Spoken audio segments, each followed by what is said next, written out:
கைகள்லாம் வந்து டயர்டாக இருக்குது, ஓஞ்சு போயிடுது, ஸ்ட்ரென்த்தே இல்லை. ரைட் ஃப்ரம் இந்த ஷோல்டர்லேருந்து கை ஃபுல்லாகவே ஒரு குடைச்சலாக இருக்குது.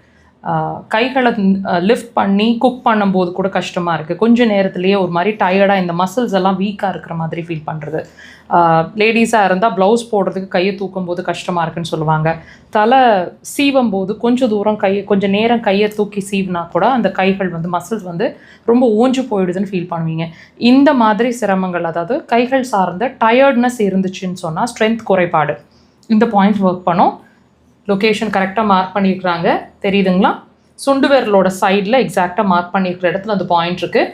உடன் இன்ஸ்ட்ருமெண்ட்ஸ் வச்சுருக்கீங்கன்னா உடலை இப்படி டீப் ப்ரெஷர்ஸ் லைக் திஸ் 3-5 முறைங்க. 2 கைகள்லையுமே இப்போ நீங்கள் ஒரு கை தான் அந்த மாதிரி ரைட் சைடு உதாரணத்துக்கு கை வந்து ரொம்ப டயர்டாக இருக்குன்னு ஃபீல் பண்ணால் கூட லெஃப்ட் ரைட் 2 கைகள்லையுமே ப்ரெஷர்ஸ் கொடுங்க, நல்லா ஒர்க் பண்ணும். நீங்கள் இதை மட்டும் நீங்கள் இந்த கைகளை மட்டுமே எனர்ஜெட்டிக்காக ஃபீல் பண்ணுறது, மாறுறதை ஃபீல் பண்ணாமல் உங்கள் பாடியே எனர்ஜெட்டிக்காக மாறுறதை ஃபீல் பண்ணுவீங்க. நிறைய கேஸ் ரிலீஸ் ஆகிறதும் ஃபீல் பண்ணுவீங்க. ட்ரை பண்ணுங்கள்.